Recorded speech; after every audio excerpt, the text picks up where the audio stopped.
पूज्य परम श्रद्धेय परम कल्याणी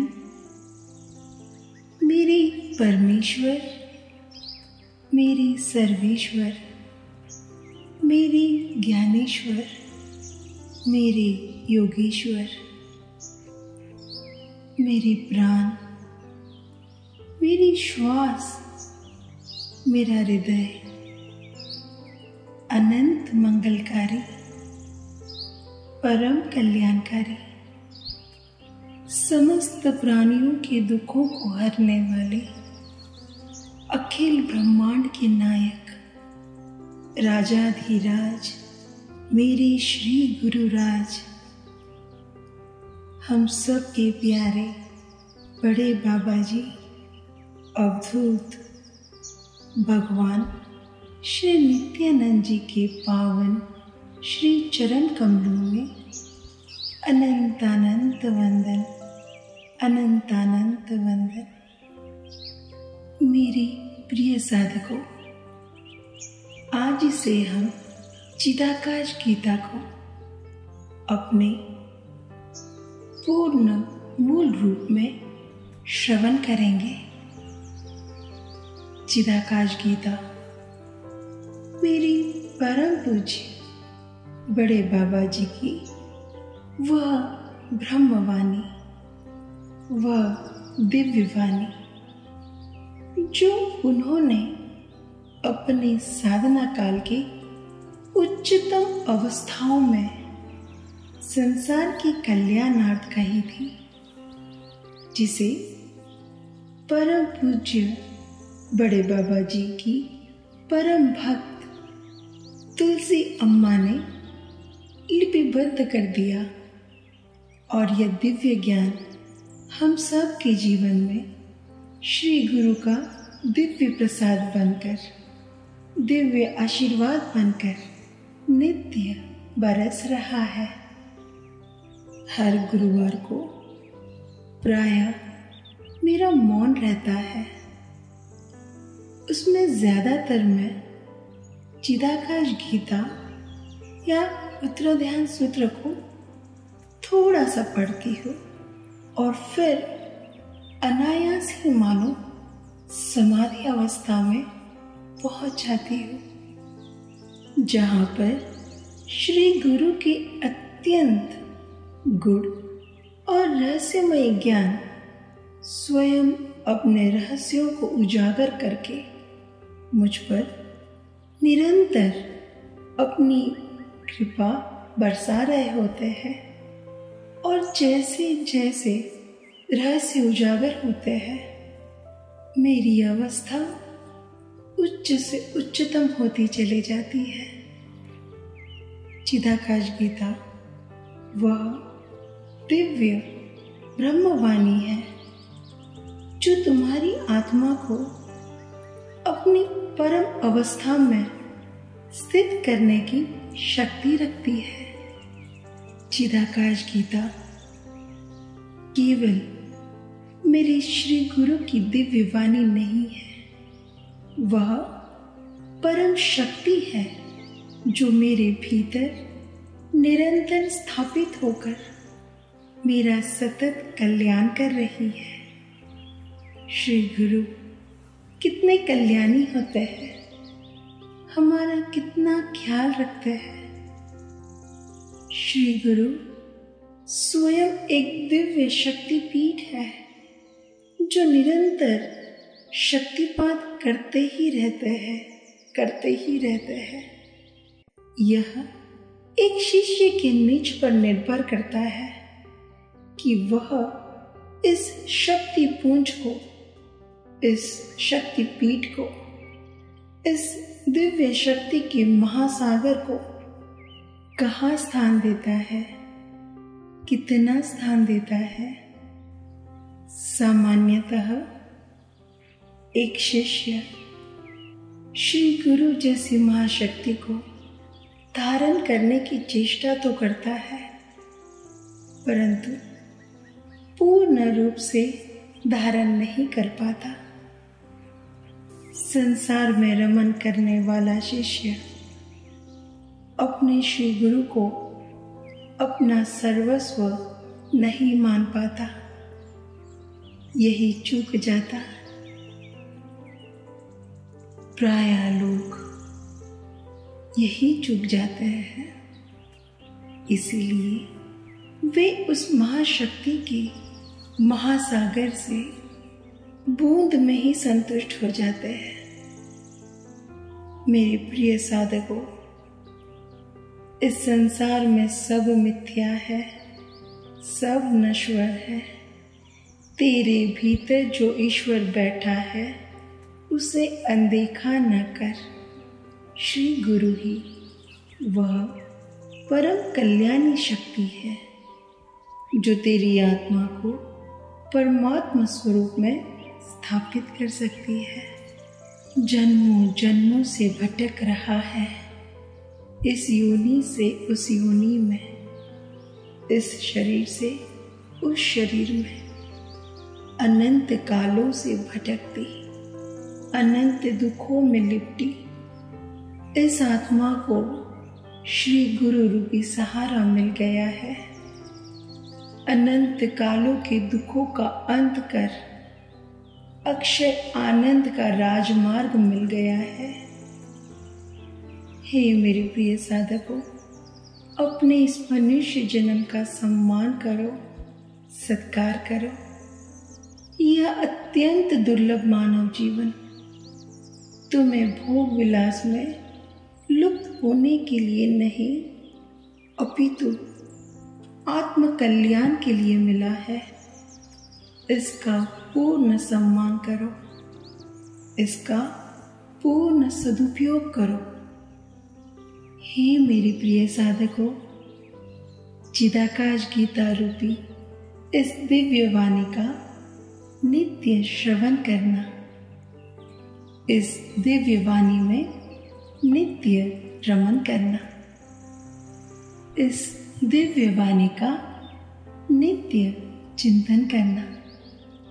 चिदाकाश गीता मेरी श्री गुरु द्वारा प्रदत्त एक शक्तिपात है जो तुम्हारी अंतस चेतना का विकास करेगी। यह वाणी शक्ति बनकर नित्य तुम्हारा कल्याण करेगी। चिदाकाश गीता के इस परम प्रसाद का नित्य लाभ उठाना, नित्य सेवन करना और जब भी समय मिले इस दिव्य वाणी में निरंतर रमन करना। मेरे परम पूज्य, परम श्रद्धेय, परम आराध्य, मेरे सर्वस्व, मेरे प्यारे बड़े बाबा जी भगवान नित्यानंद जी के श्री चरणों में पुनः पुनः अनंत अनंत वंदन, अनंत अनंत वंदन। उनका आशीर्वाद, उनकी कृपा, उनका प्रेम, उनका वात्सल्य, उनका ममत्व सदा तुम पर बरसे। यही मेरे श्री गुरु चरणों में आप सब के लिए एक प्रार्थना है। आज से चिदाकाश गीता का मूल रूप में श्रवण कर अपना आत्मकल्याण निश्चित करें। सदा आनंद में रहो, यही मंगल कामना, यही आशीर्वाद। चिदाकाश गीता। ज्ञानी चित्त शून्य होते हैं, इसलिए भेद रहित होते हैं। वे तंद्रा रहित, स्वप्न या निद्रा रहित होते हैं। वे आत्मानंद में होते हैं। सूर्य या चंद्रमा का फर्क उनको होता ही नहीं, इसलिए उनके लिए हरदम प्रकाश होता है। मानव मन मलिनता युक्त कांच की चिमनी जैसा है। जिस तरह जब तक चिमनी पर दाग होता है तब तक वह पारदर्शी नहीं हो सकती, उसी तरह जब तक मन का मैल दूर न हो तब तक वह शुद्ध नहीं हो सकता। इसलिए चित्त शक्ति के विकास के लिए यह जरूरी है कि मन का मैल दूर।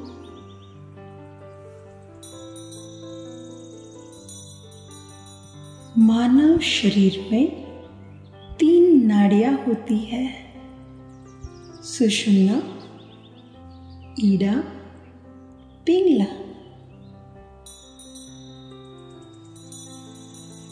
इन तीनों नाड़ियों का मिलन हृदयाकाश में होता है। जैसे जैसे योगाभ्यास बढ़ता है वैसे वैसे मस्तिष्क में 10 स्वर वाले वाद्य जैसे कि हारमोनियम, ड्रम, मुरली आदि के जैसे नाद बिंदु पैदा होते हैं। नाद एक और अभाज्य है। जिस तरह कपूर अग्नि की ज्वाला में विलीन हो जाता है, उसी तरह मानव मन आत्मा की अग्नि में विलीन हो जाना चाहिए।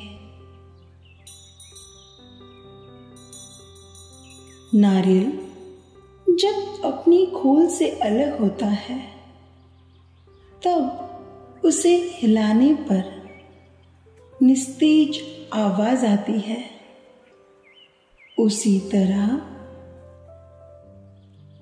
मानव शरीर और आत्मा को अलग समझते हुए आत्मा एक प्रकाश पुंज है जिसके द्वारा सभी दोषों की रोकथाम हो जाती है।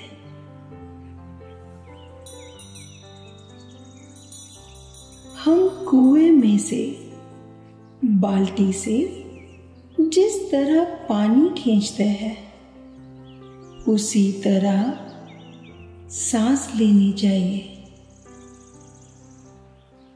और कुएं में जिस तरह से बाल्टी डालते हैं उसी तरह से सांस निकलनी चाहिए। जब हम सांस निकालें तब कार्बन अर्थात दूषित वायु निकलती है और जब हम सांस अंदर भरते हैं तब शुद्ध प्राण अंदर जाता है, जिसे ओंकार कह सकते हैं। ओंकार श्वसन में हो उसे मानस कहते हैं।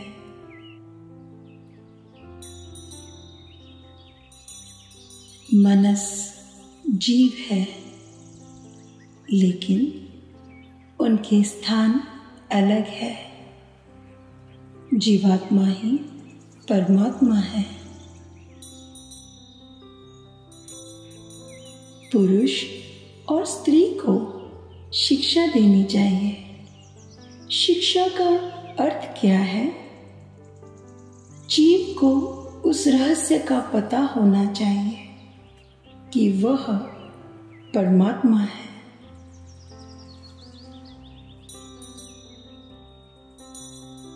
परमात्मा जीवात्मा है। सच्ची मुक्ति स्थूल में सूक्ष्म को जानने में है।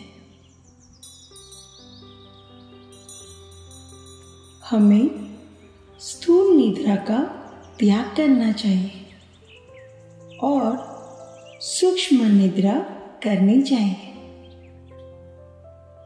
प्राणायाम के अभ्यास से प्राप्त होती सूक्ष्म निद्रा का आनंद करना चाहिए।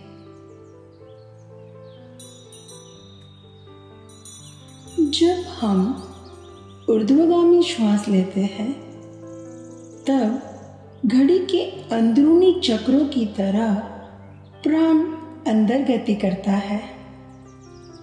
प्राण जब शरीर में गति करता है तब अंतस में अंदरूनी विश्व का अनुभव होता है।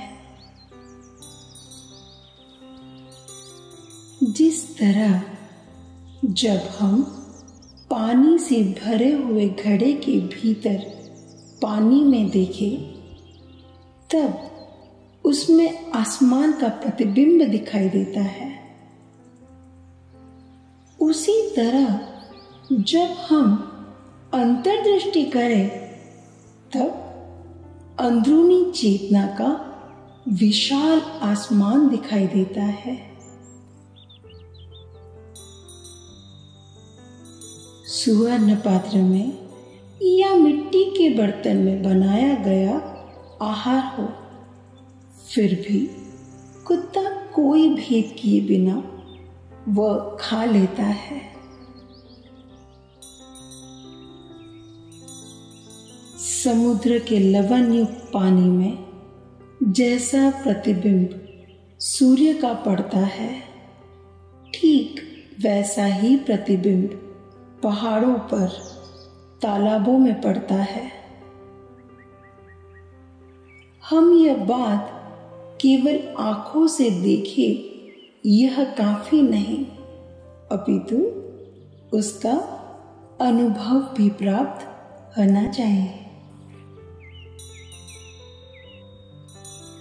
पेड़ पर बहुत सारे फूल खिलते हैं, फूल गिर जाते हैं, लेकिन पेड़ लंबे अरसे तक नष्ट नहीं होता। उसी तरह दृश्य चीजें भी फूल की तरह है और अदृश्य चीजें पेड़ जैसा है।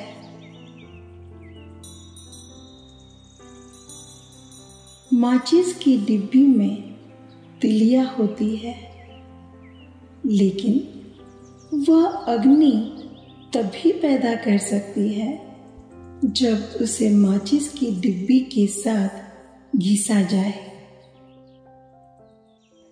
उसी तरह चित्त भी तिल्ली जैसा है। बुद्धि माचिस की डिब्बी की बाजुएं है।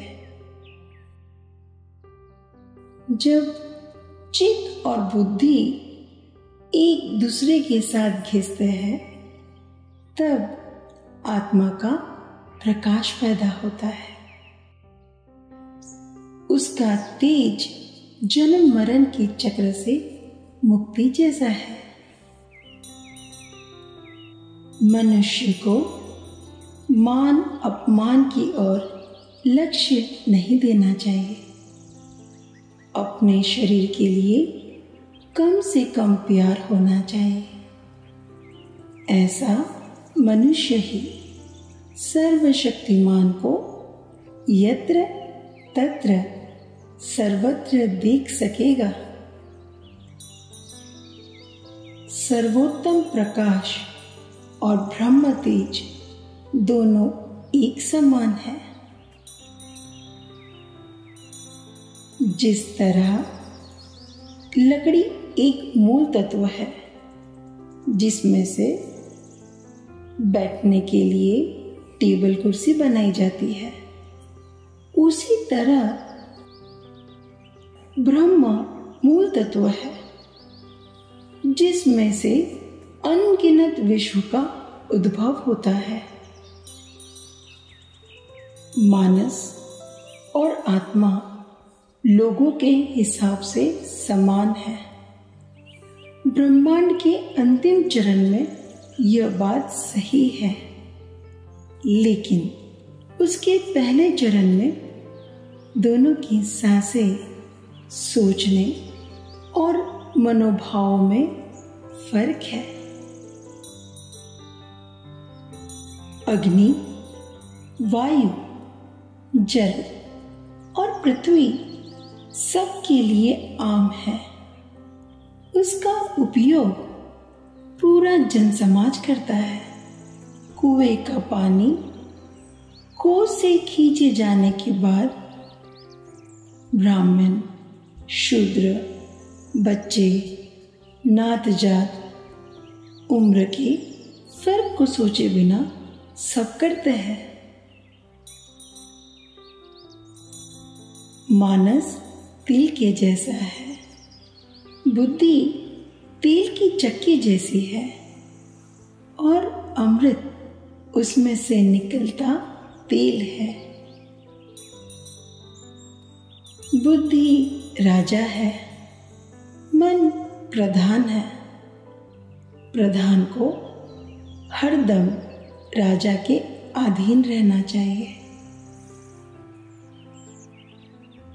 किसी मार्ग पर 5-6 हजार लोग एक साथ जा रहे हैं, तब बग्गी चलाना ज्यादा मुश्किल होता है। बग्गी वाले को बग्गी चलाने में सावधानी बरतनी पड़ती है। साइकिल चलाने वाले को आसपास के पदयात्री का ख्याल रखना पड़ता है। उसे अपना ख्याल रखने की आवश्यकता नहीं है। ठंडे पानी में गले तक डूबे मनुष्य को ठंडे पानी से कुछ भी फर्क नहीं पड़ता। उसी तरह पूर्ण व्यक्ति को क्रोध प्रभावित नहीं करता है। एक बार तेल में तले जाने के बाद बीज अंकुरित नहीं होता। दीपक में तेल खत्म हो जाने के बाद हम उसे दीपक नहीं कहते।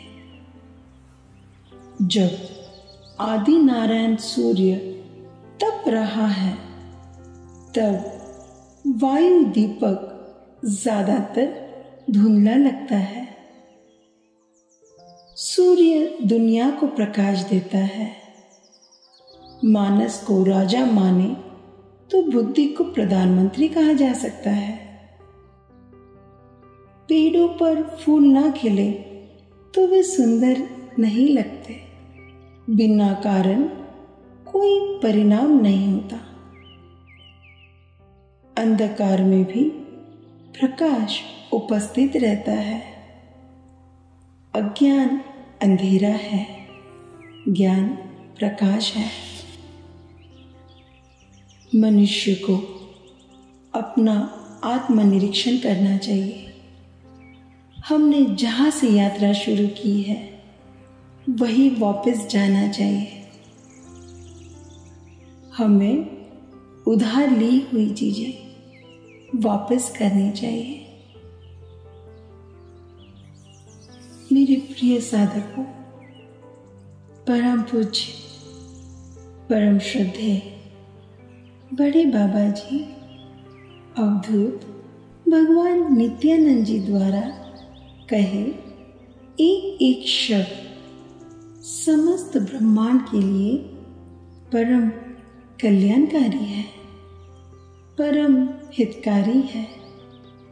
एक मुमुक्ष साधक के लिए तो अनंत अनंत अनमोल खजाना है।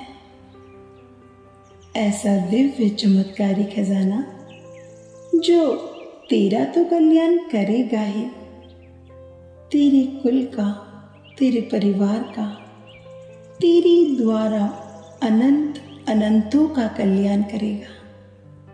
यह खजाना ऐसा है जिसे जितना भी खर्च करोगे ये अनंत गुना बढ़ता ही जाएगा, बढ़ता ही जाएगा। इसे कोई चुरा नहीं सकता, इसे कोई लूट नहीं सकता। ये तेरे साथ सतत रहेगा, बढ़ता ही जाएगा, तुझे तेरे पूर्ण परमेश्वर स्वरूप तक पहुंचा ही देगा। ओम पूर्णमदः पूर्णमिदं पूर्णात् पूर्णमुदच्यते पूर्णस्य पूर्णमादाय पूर्णमेवावशिष्यते। ओम शांति शांति शांति। सद्गुरुनाथ महाराज की जय। सदा खुश रहो, आनंद में रहो, सबका कल्याण हो। अनंत अनंत प्रेम और आशीर्वाद मेरे प्यारे प्यारे बच्चों। Love you. Take care. सदा खुश रहो। सद्गुरुनाथ महाराज की जय। जय श्री देव।